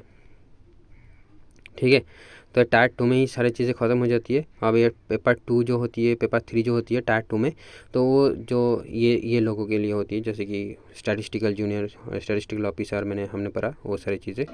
ठीक है, अब क्या है ना, तो tier 2 will include conducting of paper 1, paper 2, paper 3 in separate shifts. Paper 1 is compulsory for all the post. Paper 2 will be for only the those candidates who apply for those post junior statistical officer in the ministry of statistics and implementation and who are shortlisted. Okay, तो paper 3 will be only for those candidates and paper 3 for the post of assistant audit officer, assistant account officer. तो आप assistant audit officer के लिए selected हुए हैं तो आपको paper 3 भी अटैम्प्ट करना होगा बाद में, ठीक है, टायर 2 के बाद, मतलब टायर 2 में ही पेपर 3 देना पड़ेगा. असिस्टेंट ऑडिट ऑफिसर और असिस्टेंट अकाउंट ऑफिसर, जो कि हमने पहली पोस्ट में देखा था, मतलब रैंक 1 और 2 में था, तो उसके बाद कर रहा है, ठीक है. और ये पेपर 2 जो है सिर्फ स्टैटिस्टिकल ऑफिसर्स के लिए है. तो आप मान के चलिए आपको ये सारे चीज़ों का अभी के लिए नहीं, आप जनरल स्टडीज़ के लिए तो फोकस करना पड़ेगा ना. हाँ, तो ठीक है, ये देख लीजिए आप थोड़ा. और ये चेंज जो हुआ है यहाँ पर देख सकते हो. तो पेपर 1, ये पेपर 1 सभी को देना पड़ेगा, ठीक है. टायर 2 में पेपर 1 सभी को देना पड़ेगा. यहाँ पर लिखा हुआ है शायद, ये देखो कि paper 1 is compulsory for all the post, ठीक है. अब इसका है सेक्शन 1 है, सेक्शन 2 है, मतलब टायर 2 में पेपर 1 हो गया आपका, सिर्फ मान लेते हैं आपका सिर्फ पेपर 1 है. अब कि जनरल स्टूडेंट हो मेरे तरह, तो डेफिनेटली मैं सिर्फ पेपर 1 दूँगा. और यहाँ पर 2 सेक्शन है, सेशन होगा, 2 सेशन होगा. एक होगा 2 आवर 15 मिनट का और एक होगा 15 मिनट का, सिर्फ 15 मिनट का. तो टोटल कितना होगा, 2 आवर 30 मिनट्स, ठीक है. 2 आवर 30 मिनट्स का ये जो टायर 2 होने वाला है. अब सेक्शन 1 में क्या होगा ना, क्या क्या है, मॉड्यूल 1 में होगा मैथमेटिकल एबिलिटीज, मॉड्यूल 2 में होगा रीजनिंग एंड जनरल इंटेलिजेंस, ठीक है. तो ये सेक्शन 1 में हो गया, ठीक है. सेक्शन 1 के अंदर भी सेक्शन है, तो सेक्शन कितने सेक्शन है, 2 सेक्शन है, ठीक है, 3 सेक्शन है. अच्छा, सेक्शन 1 के अंदर 3 सेक्शन है. पहला सेक्शन में होगा मैथमेटिकल एबिलिटीज एंड सेकंड में हो गया रीजनिंग एंड जनरल इंटेलिजेंस. तो इस पर आपका नंबर ऑफ क्वेश्चंस है, तो 60 क्वेश्चंस आएगा और उसका मार्क्स होगा 3. अच्छा, 16 to 3, एक क्वेश्चन का मार्क्स है 3 मार्क्स, तो टोटल हो गया 180. 1 आवर फॉर ईच सेक्शन. अच्छा, तो आपको ईच सेक्शन के लिए 1 आवर मिलने वाला है. बट सेक्शन 3 के लिए आपको सिर्फ 15 मिनट्स मिलेगा, ठीक है. और सेक्शन 3, यहाँ पर भी तो सेक्शन 3 लिखा है. और सेक्शन 2 का सेक्शन 3, तो सेक्शन 4 होना चाहिए था ना, ये पता नहीं है भाई. अच्छा, आई थिंक इसी का कंटिन्यूएशन यहाँ पर हो रहा है, पता नहीं क्या क्या ये दिखा है. तो 1 डेटा एंट्री टास्क. अच्छा, ये 1 डेटा एंट्री टास्क आपको मिल जाएगा, जो कि 15 मिनट का आपको अंदर कंप्लीट करना है. ये complete data entry speed test module. अच्छा, तो ये पेपर 2 में ही होगा. यहाँ पर क्या लिखा होता कि paper 2 will be for only tyre 2 will include conducting of paper 1, paper 2 in separate shifts. अच्छा, लेकिन पेपर 1 का तो एक ही शिफ्ट में होगा, मतलब डाटा एंट्री भी साथ में ही देना पड़ेंगे आपको, ठीक है. आप ये देख सकते हो. तो सेक्शन 1 हो गया हमने. सेक्शन 2 में आपका है English language and general awareness है, तो इसमें टोटल 70 क्वेश्चन रहेगा, उसका मार्क्स होगा 210. इंग्लिश और जनरल अवेयरनेस से टोटल, जनरल अवेयरनेस में सिर्फ 25 क्वेश्चन, ठीक है. तो ये टोटल नहीं बोलना गलत होगा. मैथ और रीजनिंग से आपको 30-60 क्वेश्चन, इंग्लिश से आपको मिलेगा 45 क्वेश्चन और जनरल अवेयरनेस से मिलेगा आपको 25 क्वेश्चन, ठीक है. टोटल 60. तो यहाँ पर हो गया कितने मार्क्स, 390 मार्क्स से आपका हो गया. अब सेक्शन 3 में यहाँ पर 60 मार्क्स है, यानी टोटल क्वेश्चन से 20, जो कि कंप्यूटर साइंस से, computer knowledge module. Computer science नहीं बोलेंगे, बेसिक कंप्यूटर बोल सकते हैं, बेसिक कंप्यूटर कोर्स जो हम करते, बट डेफिनेटली बेसिक चीज़ें कुछ नहीं आने वाला. अब यहाँ पर 20 क्वेश्चन रहेगा, तो उसका मार्क्स होगा 60. तो कितना होगा, 390 एंड 450, ठीक है. 450 तो हुआ है ना. 280 एंड 390 एंड तो 450. और ये आई थिंक सेशन 3 का जो है डाटा एंट्री, ये क्या है, इसका तो कोई मार्क्स है नहीं. 1 data entry task, I think ये देन फिर क्वालिफाइंग होगा शायद, ठीक है. तो पता नहीं इसका, अब ज़्यादा पढ़ने से पता चलेगा इसमें. तो यही सारे जो है, तो आपको देख सकते हो, कंप्यूटर अच्छे से पढ़नी है, जनरल अवेयरनेस पढ़नी है, इंग्लिश पढ़नी है, मैथ पढ़नी है, रीजनिंग पढ़नी है, ठीक है. यहाँ पर अभी थोड़ी चेंजेस हुई है. एग्जैक्ट मेरे को तो पहली वाली सिलेबस याद नहीं है, क्योंकि मैं उतना एक्टिवली प्रिपेयर होती नहीं हूँ, प्रिपरेशन लेती नहीं हूँ. तो आप देख सकते हो कंपेयर करके, पर नहीं, इसी में फोकस करो, देखने की क्या बात है. चलो, अब सेक्शन 1 का, सेक्शन 2 का, सेक्शन 3 का ये पर दिया है। Paper 1 will be conducted in 2 sessions. अच्छा, session 1 session 2 on same day. Session 1 will include conducting of section A, section 2 and module 1 of section 3, module 1 of section 3। Then session 2 will include conducting of module 2 of section 3। ठीक है, तो session 1 में एक होगा। अच्छा, इतना तक जो है ये जो हमने पढ़ा कि सेशन 1 का ये जो है ना, सेशन 2 मतलब ये जो डाटा एंट्री टास्क है ये आपको अलग सेशन में लिया जाएगा, बट सेम डे लिया जाएगा। ठीक है, मतलब वो खत्म हो गया, उसके बाद आपको कुछ ब्रेक वगैरह मिलेगा, उसके बाद डाटा एंट्री, तो डेफिनेटली वो क्वालिफाइंग होने वाली है। अब session will include, then session 2 will include conducting module 2 of section 3. Therefore duration of session 1 will be 2 hours 15 minutes and duration of session 2 will be 15 minutes only. तो ये आप पढ़ सकते हो, इस पैरा को आपको समझ में आ जाएगा। It will be mandatory for the candidates to qualify all the sections of paper 1. अच्छा, तो पेपर 1 का जो है आपको क्वालिफाई करना ही पड़ेगा डेफिनेटली, रैंक भी करने पड़ेगा, वरना कैसे पोस्ट मिलेगा। देन टायर 2 में आपका जो है paper 1, paper 2, paper 3 will consist of objective type multiple choice questions except for module 2 of section 3 of paper 1। Definitely सारे क्वेश्चन जो आपका ऑब्जेक्टिव टाइप है यानी MCQ type, the questions will be set both in English and Hindi and there will be negative marking of 1 mark for each wrong answer in section 1, 2 and module 1 of section 3 of paper 1 and 0.50 marks for each wrong answer in paper 2 and paper 3। तो हमने tyre 1 में देखा था negative marks था 0.5 for each wrong answer, but tyre 2 में आपका ये marks होगा, नेगेटिव मार्क कितना होगा, 1 मार्क हो जाएगा। ठीक है, क्योंकि यहाँ पर क्वेश्चन का मार्क्स जो है वो 3 है। ठीक है, तो डेफिनेटली 4 होना चाहिए था क्या कुछ। पेपर 1 में कितना मार्क्स थे भाई, देख लेते एक बार। तो या 1 मार्क्स था बाय द वे, तो ये आप देख सकते हो। चलिए, तो यह ध्यान रखिएगा ये। अब मॉड्यूल 2 ऑफ सेक्शन 3 जो कि डाटा एंट्री है, स्पीड टेस्ट, तो एक यहाँ पर क्या बोल रहा है कि include data entry speed test for duration of 15 minutes in session 2 on the same day. The data entry speed test skill test will be conducted for a passage of about 2000 key depressions for a duration of 15 minutes. ठीक है, तो ये data entry speed test आपको लिया जाएगा same day में। Detailed instructions regarding skill test will be provided by the regional offices of the commission. Information about evaluation of typing test are available on the commission website, right? तो इसके बारे में और भी आप जानकारी ले सकते हो, ये वेबसाइट में दिया हुआ है कैंडिडेट्स कॉर्नर पर। Test will be mandatory for all the post, however it will be qualifying in nature, यहाँ पर लिखा हुआ है, देख सकते हो, इसीलिए कोई मार्क्स यहाँ पर नहीं थे, आप जस्ट क्वालिफाई कर लो। मतलब आपको 2000 वर्ड जो है वहाँ पर टाइप करना होगा।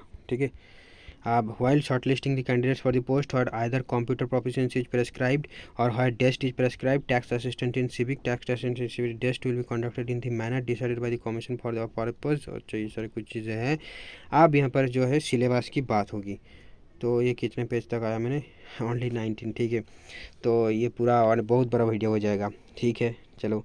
देन आपका टायर 1 का सिलेबस जो है ये आप टायर इसका क्या पढ़ना है, चलो छोड़िए। जनरल अवेयरनेस है, देन क्वांटिटेटिव एप्टीट्यूड है, इंग्लिश कॉम्प्रीहेंशन है। ठीक है, इंडिकेटिव सिलेबस क्या है टायर 2 के, तो ये टायर 1 के लिए ये है। ये टायर 1 भी सिर्फ क्वालिफाइंग नेचर है। ठीक है, जैसे कि मेंशन किया हुआ था इसमें। और टायर 2 में शायद तब टायर 2 के बेसिस पर ही रैंक दिया जाएगा आपको। ठीक है, यहाँ पर मैथमेटिकल एबिलिटीज, यहाँ पर ये सारे डिफिनेशन आप स्ट्रक्चर्ड कर दिए गए हैं अलग तरीके से। ठीक है, तो इस सिलेबस की चीज़ों सिलेबस के बारे में आप और भी मतलब अच्छे से जानिए, सिलेबस को समझिए। और रीजनिंग एंड जनरल मैं तो इस सिलेबस के अलग से नोट बनाऊंगा, सोच रहा हूँ। ठीक है, तो मतलब सिलेबस को अंडरस्टैंड करना सबसे ज़्यादा इम्पोर्टेंट काम होती है कोई भी कॉम्पिटिटिव एग्ज़ाम के लिए। तो डेफिनेटली इसके लिए आप PDF डाउनलोड कीजिए, अलग से नोट प्रिपेयर कीजिए। अब जो है जनरल अवेयरनेस है, तो यहाँ पर देखिए कि जनरल अवेयरनेस जो दिया गया है, India and its neighbouring countries specially pertaining to history. तो इंडिया के साथ नेबरिंग हिस्ट्रीज का भी जनरल के बारे में आपको ज्ञान होना चाहिए। तो इंटरनेशनल रिलेशंस की बात यहाँ पर हो रही है आई थिंक। तो history, culture, geography, economics, science, general policy and scientific research.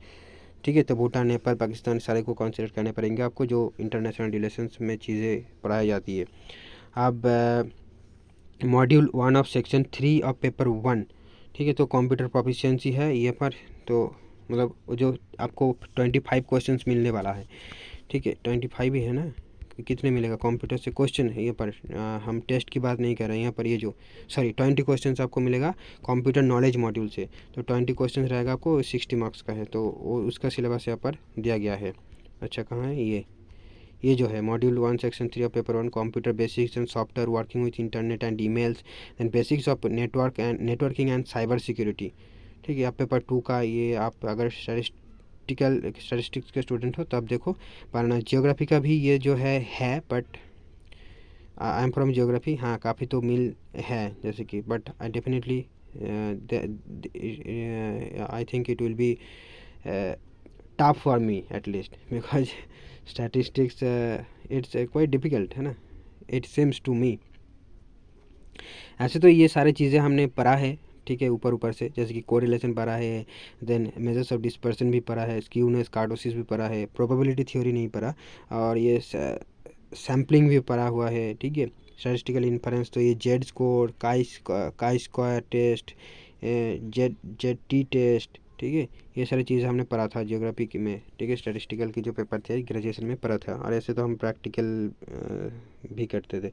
Okay, तो एनालिसिस ऑफ वेरिएंस ये भी है, और बीएड में भी था इस सेमेस्टर, मतलब सेकेंड सेमेस्टर बीएड में भी था। Definitely they are limited, I don't think that will help much to crack exam like SSC, so definitely and to attempt this paper you have to clear the tier 1 then tier 2, so don't worry about that. If you belong from statistical background, definitely you know the thing. I think a student from geography cannot attempt this paper because it is the desirable qualification was graduate from mathematics statistics कुछ ऐसे करके था। चलिए अब paper 3 की बात करते हैं, तो general studies, finance and economics. अच्छा, तो जनरल स्टडीज़ जो होती है यूपीएससी के जो होती है इकोनॉमिक्स पेपर, तो कुछ ऐसे ये शायद होंगे, तो फाइनेंस एंड अकाउंट्स। अच्छा, तो ये तो भाई सीए की बात होगी ना, तो ये थोड़ा क्या है, principles of basic concepts of accounting हो गया, then parts economics and governance, तो आई थिंक ये काफ़ी टफ होने वाली है, ठीक है, 80 मार्क्स, क्योंकि ये सारी चीज़ें हम कैसे करेंगे, हाँ, तो असिस्टेंट ऑडिट ऑफिसर बन नहीं पाऊँगा क्या, ठीक है चलो, थ्योरी ये तो ठीक है, इकोनॉमिक पोर्शन ठीक है, इकोनॉमिक्स मेरा था और ये समझ में भी आती है, बट इस fundamental principles and basic concept of accounting इसको कैसे हैंडल करें, क्योंकि इसके बारे में तो कुछ भी नहीं पता, तो ठीक है, आई थिंक कोर्स वगैरह मिल जाएगा नहीं, आई एम जस्ट किडिंग। ओके, अब क्या है ना, इकोनॉमिक रिफॉर्म्स इन इंडिया, ये तो इकोनॉमिक्स से पोर्शन है, ठीक है, इकोनॉमिक्स मेरे को समझ में आते हैं, उसमें कोई बात नहीं है, तो role of information technology in government, ये अच्छी क्वेश्चन है।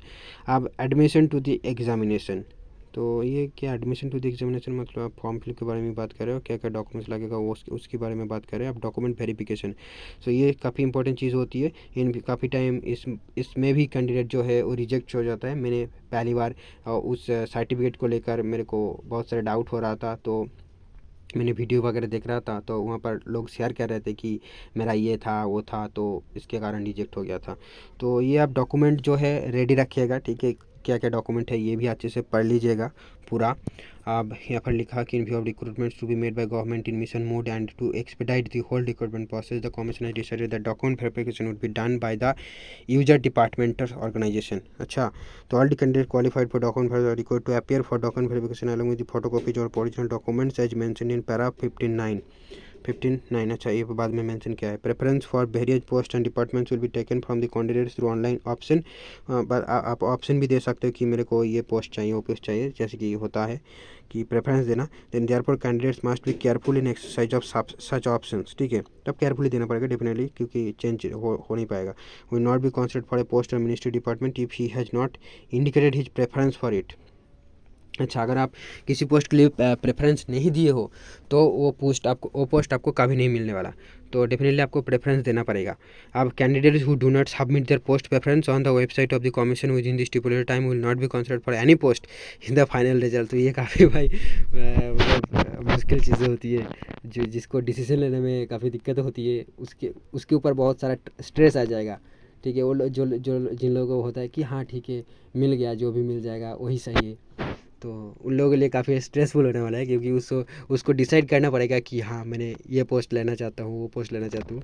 बाय द वे उतनी भी कोई बड़ी चीज़ नहीं, आप जब प्रिपरेशन करोगे डेफिनेटली एक जो टॉपर बनते हैं, जो इंटरव्यू लोग ने शेयर करते हैं, तो बहुत मैच्योर्ड हो जाती है, ठीक है, मतलब इतने सारे नॉलेज उसके अंदर होती है ना, और इतने सारे एबिलिटीज़ डेवलप हो जाती है कि I think then it will be very easy to take that decision कि कौन सी पोस्ट लेना है।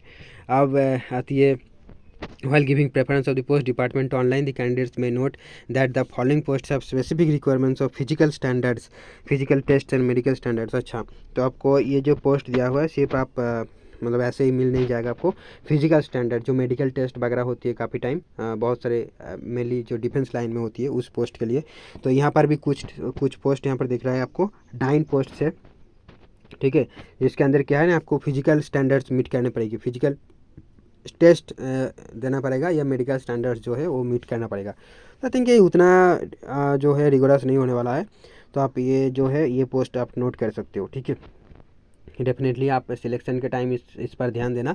अभी के टाइम तो आप बस प्रिपरेशन पे ध्यान दो और टाइम पे फॉर्म फिलअप कर दो, ठीक है। आप ये फिजिकल टेस्ट के बारे में और भी डिटेल में दिया हुआ है, तो अगर इस पोस्ट का आप बारे में सोचोगे तो ये आपको काम आएगा। और हाँ, ये जो आप फॉर्म फिलअप करोगे तो आपका जो फॉर्म फिलअप फॉर्म होगी, देन आपका एडमिट आएगा बाद में, तो उसके साथ इस नोटिफिकेशन को भी ना एक ही फोल्डर में डाल दो कि भाई ये एसएससी रिजल्ट 2022 का है। तो काफ़ी हेल्प होता है, आपको बार बार इंटरनेट पे जाकर ढूंढना नहीं पड़ेगा, ये नोटिफिकेशन ऐसे मिल जाता है, आप लिख दोगे तो मिल जाएगा, ठीक है, कि 2022 का जो नोटिफिकेशन है। तो ऐसी है। चलिए आप देखते हैं कि क्या बोल रहा है कि it's that fulfil all requirements of physical standards for YouTube. तो ये डॉक्यूमेंट्स आपको चाहिए होगा, देख लीजिए आपका कि कौन कौन डॉक्यूमेंट आपको देना पड़ता है। तो मैट्रिकुलेशन और सेकेंडरी सर्टिफिकेट, काफ़ी टाइम मैंने जब बचपन में था तो मेरा बर्थ सर्टिफिकेट खो गया था, तो उस टाइम को लेकर कि काफ़ी टाइम में मैं कन्फ्यूज हुआ था और बाद में करा भी लिया, नया बर्थ सर्टिफिकेट बनाया भी लिया, ठीक है। और वहाँ पर लोग ने बोलते थे कि अगर आपके पास बर्थ सर्टिफिकेट नहीं होगे तो ये जो नौकरी वगैरह होती है ना तब लगता है, बट यहाँ पर देखो ऐसा कोई मेंशन यहाँ पर है ही नहीं, ठीक है। आप बोल रहे हैं कि मैट्रिकुलेशन या सेकेंडरी सर्टिफिकेट से काम चल जाएगा। और आज तक मेरे को कभी लगा ही नहीं मेरे को वो सर्टिफिकेट, बेकार में इतना कुछ करके मैंने निकलाया था, ठीक है। उससे इतना कुछ मतलब ए ऑफिस जाके वहाँ वहाँ से एफिडेविट ये हेनो तेनो बहुत कुछ लगे थे, पता नहीं क्या क्या लगे थे। आपके कास्ट सर्टिफिकेट लगेगा, एजुकेशनल क्वालिफिकेशन सर्टिफिकेट लगेगा, आपको ग्रेजुएशन की बात कर रहा है आपको, ठीक है। Then person with benchmark disabilities, आप फॉर एक्समेंट सर्विसेज ये लगेगा। तो ये सारी चीज़ें हैं। आप आप अनमैरिज और रीमैरिज और डिवोर्स, तो ये सारी चीज़ें आपको देखना पड़ेंगे, ठीक है। अभी ये रख सकते हो आप। मोड ऑफ सिलेक्शन क्या होगा ना, minimum qualifying marks in tier 1 section 1 2 3 and module for paper 2 3 tyre examination और एज फॉलोस। अनरिजर्व के लिए 30%, ओबीसी डब्ल्यूज के लिए 25%, ऑल अदर कैटेगरीज के लिए 20%। अब maximum percentage of errors allowed minimum qualifying standards in module 2 of section 3 paper 1 of tier 2 examination is डेस्ट that is डेस्ट are as follow. So unreserve के लिए तो एरर आपको कितना यहाँ पर दिया है, जो टाइपिंग जो टेस्ट आपको देना पड़ेगा उसके लिए कितना परसेंट एरर आपका परमिसेबल है, उसका एक परसेंटेज दिया हुआ है। और जो यहाँ पर दिया हुआ है कि आपको क्वालिफाई करने के लिए, ठीक है, मान लो किसी ने भी पास नहीं किया तब अगर 30% भी नहीं आया ना किसी का, तो मतलब कोई सिलेक्ट नहीं होने वाला। तो इसका मीनिंग कुछ ऐसा ही होता है। तो यहाँ पर वो मिनिमम जो है क्वालिफाइंग मार्क्स आपका दिया गया है। डेफिनेटली रैंक तो आपको या पोस्ट तो आपको रैंक पे बेसिस पे ही मिलेगा, क्योंकि 20,000 वैकेंसी होगी, लाखों लोग फॉर्म फिलअप करेगा, पास भी करेगा, तो सबको तो नहीं मिलने वाला ना। तो मिनिमम जो क्वालिफाइंग मार्क्स है वो इतना है, बाकी तो रैंक में डिपेंड करेगा।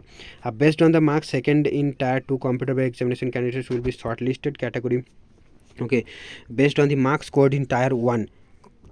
ये देखो, computer based examination candidates will be short category wise to appear in tier 2 examination. तो टायर 2 में भी सारे लोग अपेयर नहीं हो पाएंगे, वहाँ पर भी शॉर्ट लिस्टेड होंगे। देन सेपरेट काट offs will be fixed for paper 2 of tier 2, okay, paper 2 के लिए मतलब जो जूनियर स्टैटिस्टिकल ऑफिसर के पोस्ट है। देन पेपर 3 के लिए भी अलग से किया जाएगा काट ऑफ, जैसे कि assistant audio officer and assistant accounts officer, and for paper 1 of tier 2 for all other post, ठीक है। अब tyre 2 examination will be conducted for all candidates qualified in Tier 2, and in Tier 2 all the candidates will be required to appear in all 3 sections of paper 1. However, only those candidates shortlisted for the post of junior statistical officer and assistant audit officer, assistant accounts officer will be required to appear in paper 2 and paper 3 respectively. मतलब paper 1 तो सभी को देने पड़ेंगे, ठीक है। जो junior statistical officer होने वाला है उसको पेपर 2 में जाना पड़ेगा, और जो अकाउंट ऑडिट ऑफिसर होने वाला है, या और एक था तो ऑडिट ऑफिसर या अकाउंट्स ऑफिसर कुछ था, तो उन लोगों को पेपर 3 में जाना पड़ेगा, वो पेपर 1 के साथ साथ, ठीक है। ठीक है, पेपर 2 सिर्फ स्टैटिस्टिकल जूनियर ऑफिसर के लिए है, और पेपर 3 सिर्फ वो अकाउंट्स ऑफिसर ऑडिट ऑफिसर के लिए है। अब in paper 1 Tier 2 it will be mandatory for the candidates to qualify all the sections, ये काफ़ी अच्छी बात है। Then based on the aggregate performance section 1 section 2 and of paper 1 of Tier 2 examination, candidates will be shortlisted for evaluation of section 3 of paper 1 of Tier 2 examination. The candidates who are not qualified in section 1 plus section 2 will not be eligible for evaluation of section 3। हाँ, और qualifying जो बोला था, तो अगर आप qualify नहीं करोगे तो ये सेक्शन 3 में जो होगा, ठीक है, section 1 plus section 2 will not be eligible for evaluation of section 3 and they will not be considered for further selection process. तो इस सेक्शन 3 में क्या था भाई,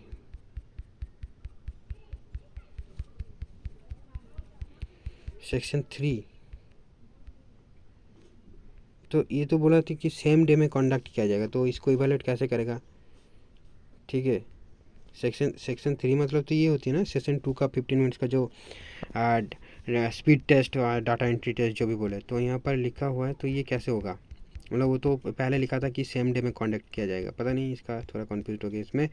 अच्छा, ठीक है, तो ये देखो कि based on the aggregate performance in section 1 and section 2 और paper 1 of Tier 2 examination, candidates will be shortlisted for evaluation of section 3। मतलब एग्ज़ाम देते ही स्कोर निकल जाएगा क्या। नया AI का कुछ रेवोल्यूशन हो गया है, पता नहीं ये क्या होगा इसका, ठीक है। अब the candidates who are not qualified in section 1 plus section 2 will not be eligible for evaluation of section 3 and they will not be considered for further selection process. तो मतलब स्कोर तो निकलना पड़ेगा, तो पता नहीं, मतलब आप क्या जो पेपर है सबमिट करने के बाद ही आपको तुरंत स्कोर मिलने वाला है, ऐसे भी हो सकता है by the way. Then section 3 of paper, ये इसमें पता नहीं मेरे को, एक्चुअली में इस लाइन पे ये जो 16.6 है इसमें थोड़ा कन्फ्यूज हो गया हूँ। मतलब पहले मैंने तो ऐसा ही पढ़ा ना कि जो कंप्यूटर टेस्ट है उसके बाद पेपर 2 का जो वो सेक्शन 1 2 3 करके था सेशन, तो सेम डे में ही होने वाला है। पेपर 1 एटलीस्ट पूरा पेपर 1 सेम डे में ही कंप्लीट हो जाएंगे, ऐसा ही कुछ लिखा था। अब उसे ढूंढ पाना अभी के लिए पॉसिबल नहीं, तो अभी के लिए छोड़ देता हूँ मैं। सेक्शन 3 ऑफ पेपर 1 और Tier की इलिस क्वालिफाइंग, मतलब इलिस qualifying in nature, Tier 2 is qualifying in nature. Section 3 of paper 1 of Tier 2 is qualifying in nature. In other words both modules computer knowledge test and test are qualifying in nature and computer test and test are qualifying in nature, computer knowledge test and test. अच्छा, तो computer knowledge test and test बहुत qualifying in nature है। Section 3 of paper 1 of Tier 2 is qualifying in nature. In other words both modules that is computer knowledge section 3 of paper 1। However, in module 1 a separate higher cutoff as decided by the commission will be fixed for the post where computer proficiency is prescribed in comparison to others। तो काफ़ी सारी complicated चीज़ें यहाँ पर होगी, आपको धीरे धीरे चीज़ों को समझनी पड़ेगी। यहाँ पर बोल रहा है कि जो कंप्यूटर का जो नॉलेज टेस्ट है, मतलब जो 20 क्वेश्चन रहने वाला है, वो भी क्वालिफाइंग इन नेचर ही होंगे, ठीक है। बट आपका काट ऑफ वहाँ पर थोड़ा हायर होगा, कुछ ऐसा यहाँ पर बात हो रहा है। और उसके बाद टेस्ट जो कि डाटा एंट्री टेस्ट है, ठीक है, वो भी क्वालिफाइंग इन नेचर है, बट यहाँ पर आपको जो भी है काट ऑफ थोड़ा रिलैक्सड हो गया, ऐसे कुछ बोल रहा है, ठीक है। आप preference for various post and departments will be taken from the candidates through online option, ये तो पहले ही यहाँ बोल चुका था। Therefore candidates must be careful in exercise of such options, candidates who do not submit there post preference in George, ये तो क्या रिपीट चल रहा है क्या। Merit list will be prepared on the basis of overall performance of candidates in Tier 2 examination only. यहाँ पर देखो जो मेरिट लिस्ट बनेगी, तो Tier 1 क्या हो गया, क्वालिफाइंग इन नेचर है, पहले मेंशन क्या हुआ था। अब ये जो मेरिट लिस्ट बनेगी वो सिर्फ Tier 2 के बेसिस पर ही बनेगा, ठीक है। तो ये एक इम्पॉर्टेंट इन्फॉर्मेशन है जो कि आपको ध्यान में रखना है। तो बस Tier 2 के सिलेबस के ऊपर ज़्यादा फोकस करनी है आपको, ठीक है। Tier 1 सिर्फ क्वालिफाइंग नेचर है, तो डेफिनेटली Tier 2 में फोकस करोगे तो ऐसे ही निकल जाएगा। अब बाकी सारे देख लेनी है, ठीक है। सारे कुछ सिलेबस तो ऐसी है, ठीक है। तो यही है, मतलब ये है कि Tier 2 में अब ज़्यादा फोकस करना पड़ेगा। क्योंकि टायर 1 सिर्फ क्वालिफाइंग नेचर है, तो बस क्वालिफाई कर लो, बाकी देख ले जाएंगे।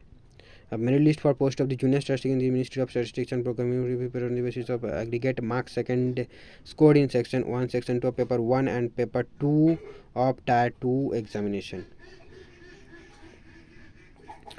ठीक है। अब merit list for the post of assistant trade officer assistant accounts officer will be prepared on the basis of aggregate marks scored in section 1 and section 2 of paper 1 and paper 3 of tier 2 examination. Section 1 section 2 और section 3 भी था ना, तो वो क्यों नहीं यहाँ पर काउंट हो रहा है, एक बार देख लेते क्या थे नहीं थे। नहीं सेक्शन, हाँ सेक्शन 3, तो मतलब ये सेक्शन 3 उन लोगों को देना नहीं पड़ रहा है, मतलब ये अदर पोस्ट के लिए है, कुछ ऐसा ही तो लग रहा है। फिर यहाँ पर तो ही बोल रहा है ना,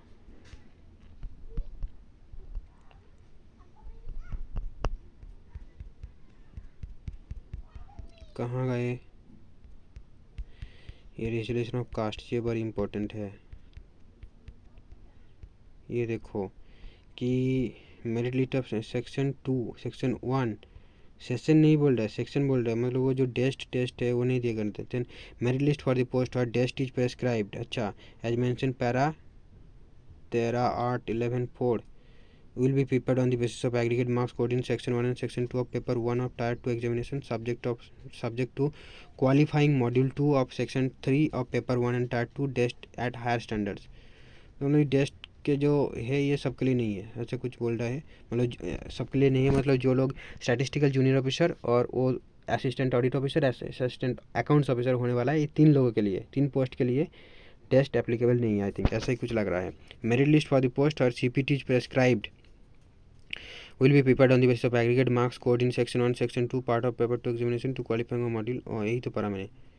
अच्छा, then merit list for all other post will be prepared on the basis of aggregate marks code. ये देखो जो जनरल स्टूडेंट्स हैं उसके लिए सेक्शन 1 सेक्शन 2 के तो वो तो क्लियर है, I think paper 1 tier examination के लिए है, only subject to qualifying section 3 both modules of paper 1 and paper 1 of tier 2, right.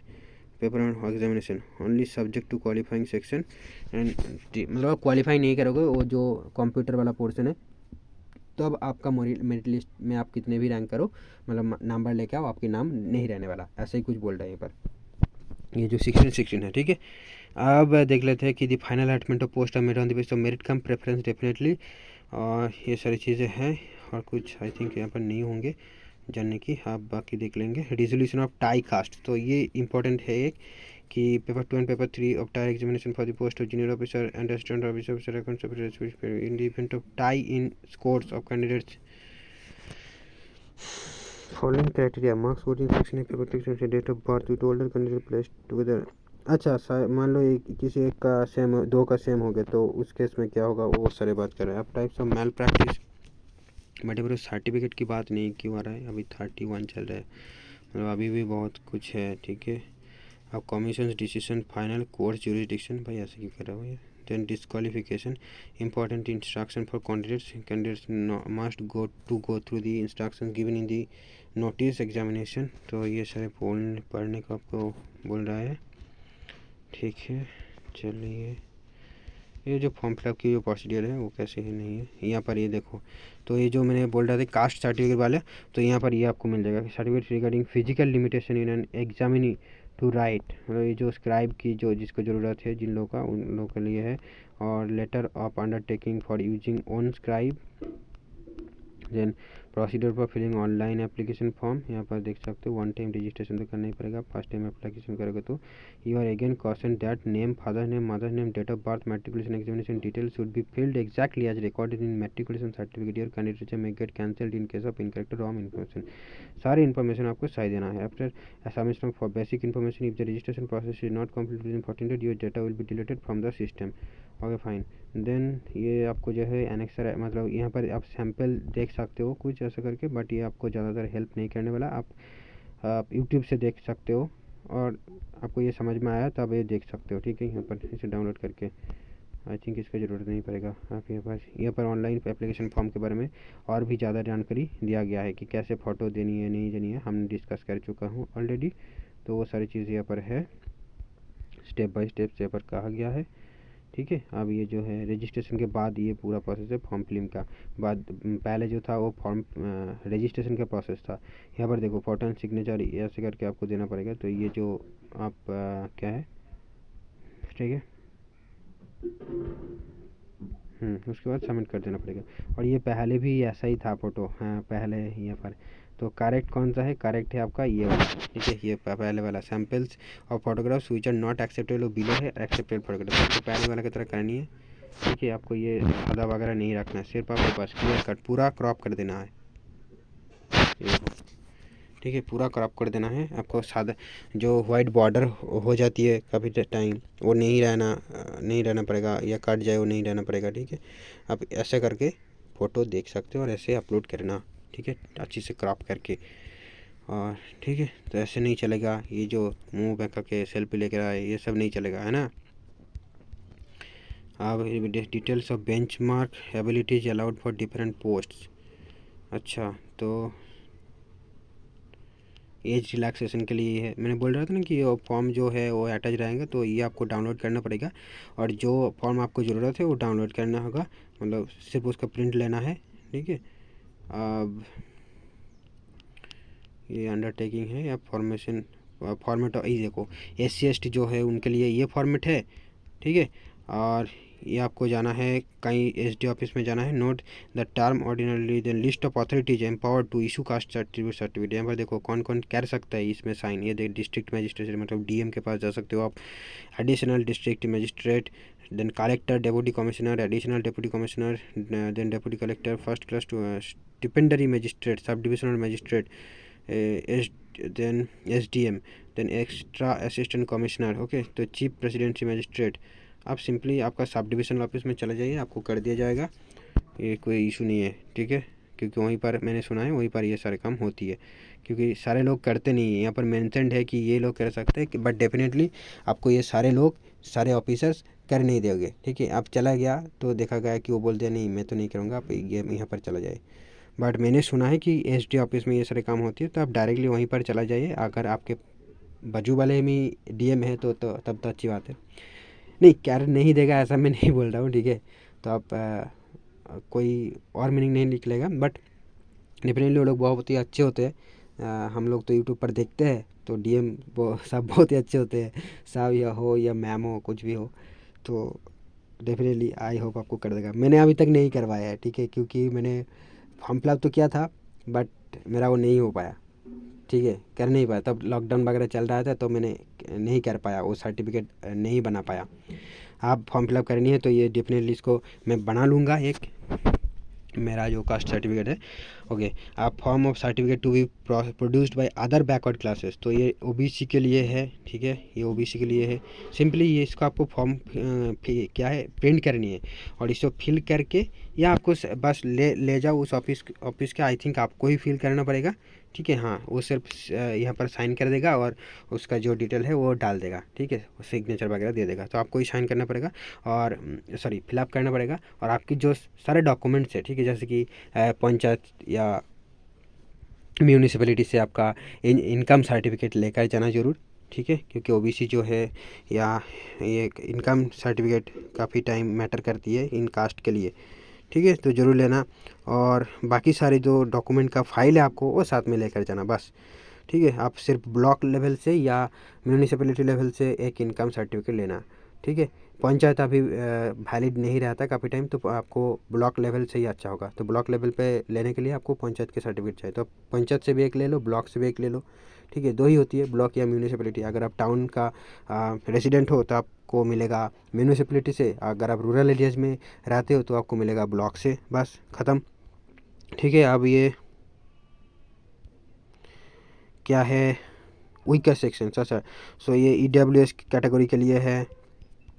ये आप प्रिंट करो, लेकर जाओ, साइन करके ले आओ, बस उसके बाद फॉर्म फिलअप करना, ठीक है। टाइम भी लेती है, मतलब मैंने किया नहीं तो मेरे को ज़्यादा जानकारी नहीं है, बट वो लोग बोल रहे थे, मेरे कुछ दोस्त वगैरह किया था पहले टाइम मैंने जब इंफॉर्मेशन ले रहा था इस पिछले वाली नोटिफिकेशन पर 2021 का, ठीक है। तब मेरे को पता चला कि हाँ इस ऑफिस में जाकर थोड़ा उसी दिन हो जाती है। कोई बोल रहा था कि नहीं वेट करना पड़ता है। तो ऐसे सारी चीज़ है, आपको जाने से पता चलेगा क्या है नहीं है, ठीक है।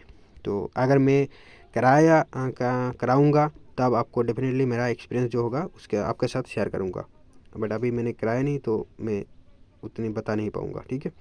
तो ये सारे जो चीज़ें हैं ये देखने को मिली। आई थिंक आपको भी कुछ समझ में आई होगी, मोटी मोटी बातें चीज़ें। आप I am damn sure that कोई ये नोटिफिकेशन को पूरा नहीं पढ़ते, सिर्फ सिलेबस देख लिया बस, ठीक है, डेट देख लिया, वो देख लिया, ये देख लिया, ऐसे करके। और काफ़ी टाइम यूट्यूब जो है वीडियोज़, यूट्यूब के वीडियोज़ काफ़ी टाइम मदद करता है, बट कोई नहीं बनाता पूरा डिटेल वीडियोज़, ठीक है। मैंने भी ये डिटेल में बनाया है, ऐसे मैं नहीं बोल रहा हूँ, बट हाँ एटलीस्ट पूरा नोटिफिकेशन का आप स्क्रॉल कर चुके हो मेरे साथ, अगर अभी तक जुड़े हुए हो तो, ठीक है। और आई होप आपको ये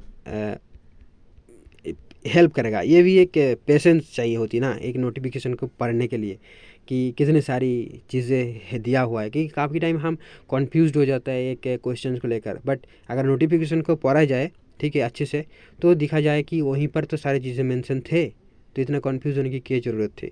ऐसे ऐसे टाइम होती है, ठीक है, फॉर्म फिलअप के टाइम। तो यहाँ पर ये फिजिकल स्टैंडर्ड जो जिन जिन पोस्ट के लिए चाहिए, तो उसके बारे में यहाँ पर डिटेल्स दिया हुआ है, ठीक है। तो ये देखो सारे चीज़ें कि कितना हाइट, कितना वेट वगैरह, वही सारी चीज़ें होंगे, तो ये दिया हुआ है, ठीक है। तो यहीं पे समाप्त करते हैं, चलो। ये सी पोस्ट के लिए यहाँ पर 1 माइल आपको एक्टिविटी करना पड़ेगा, 1 माइल रन करना पड़ेगा within the specified time. अच्छा, तो 10 मिनट कुछ ऐसा करके देगा आपको time. Then regional wise physical standards of personnel. अच्छा, तो ये रीजनल वाइज भी ये देखो कैटेगरी है कि सारे के सेम नहीं है, ठीक है, क्योंकि वैरी करता है। हमारा इंडिया एक डाइवर्स कंट्री है, यहाँ पर स्टैचर, हाइट, मतलब वेट, सारे कुछ वेट नहीं बट हाइट वैरी करता है सारी चीज़ें। Then medical standards of recruitment for GREF. अच्छा, ये कौन सी पोस्ट है भाई? GREF, GREF, GREF. अच्छा, तो सारे चीज़ें यहाँ पर दिया हुआ है, ठीक है। अगर आपको कहीं भी कन्फ्यूज़न हो ना हो तो आप, मैंने जैसे बोला कि ट्विटर हैंडल हो SSC और का, वहाँ पर जाकर पूछ सकते हो।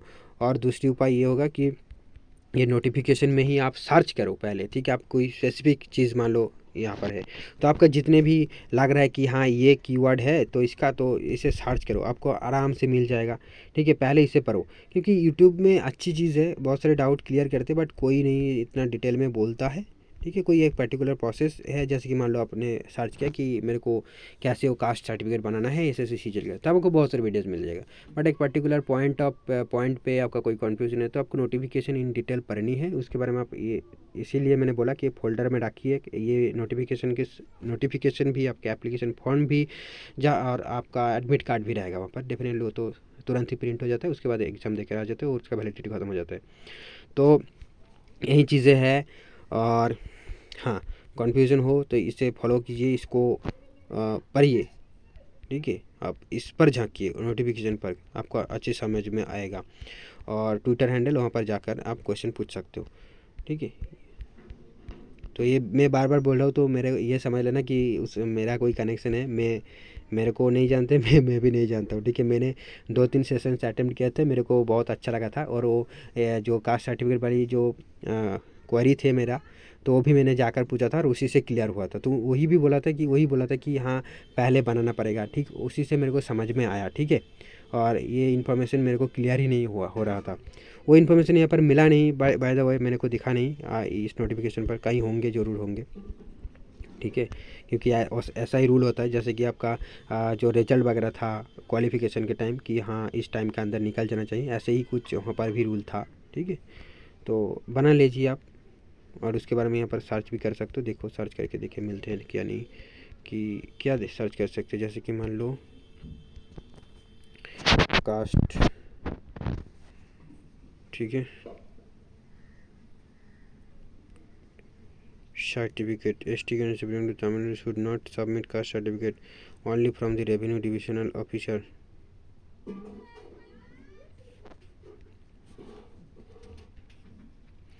ये देखो तमिलनाडु का जो स्टूडेंट्स है, ये लाइन क्या बोल रहा है आप अच्छे से पढ़ सकते हो, बट यहाँ पर एक ही रिजल्ट निकला है भाई,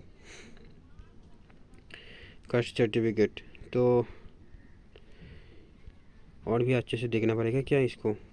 इसके बारे में तो कुछ है नहीं, बट आप करा लीजिए, ठीक है, क्योंकि वो जो होते वो वैलिडिटी रहता है, शायद 1 साल का वैलिडिटी होता है। तो आप फॉर्म फिलअप के पहले ही बना लीजिए, ये अच्छा होंगे कि भाई मैंने जब नोटिफिकेशन आउट हुआ था तब मैंने इसके लिए अप्लाई किया था, और ये देखो नोटिफिकेशन टाइम जाते जाते मेरा सर्टिफिकेट भी मेरे पास था। तो आप तब वेरिफिकेशन का टाइम ये आप दिखा सकते हो, ठीक है।